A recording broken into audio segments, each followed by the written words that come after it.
Live in high definition from the station that's on your side. This is Fox 6 News at 6.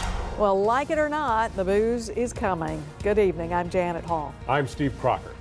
Well, 77 years after the end of Prohibition, the city of Cullman will finally be able to sell alcohol. The town has become known for being dry and voting down going wet. Now, big changes are on the way. Fox 6 video journalist Katie Herrera spent the day in Cullman. And Katie, how long have folks been fighting this?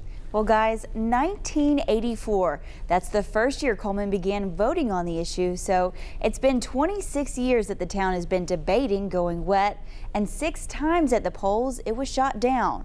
But last night the town made history with a narrow passing, just 51%, allowing the city to sell alcohol. Some folks see it as progress, some aren't so sure. I don't know. What do you think about Cullman going wet? Kind of shocked me. Residents in Cullman are buzzing about the fact that in just a short while they'll be able to crack open a beer they bought in town. I'm glad to hear it.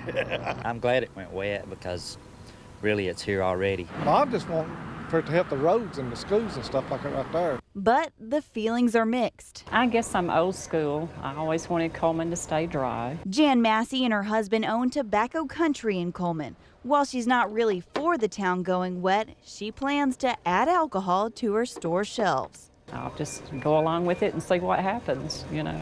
At Carlton's Italian restaurant, owner Dr. Harry Blaylock had the same sentiment.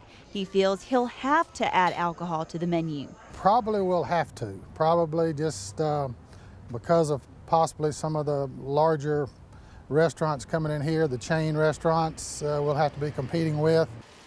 But it may be a while before Blaylock's soda machines are dispensing alcohol. Mayor Max Townsend says it could be 3 to 4 months before an ordinance is in place. We'll certify those returns and then we'll apply to the state and for permission to sell alcoholic beverages. We'll get that permission.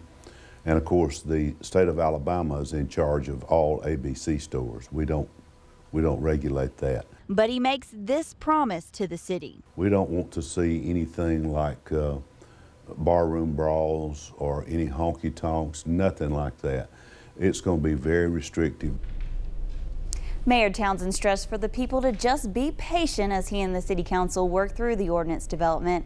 And again, he says it will be very restrictive. They plan to draw from ordinances in Arab, Fort Payne, and Athens to get ideas. Steve. All right.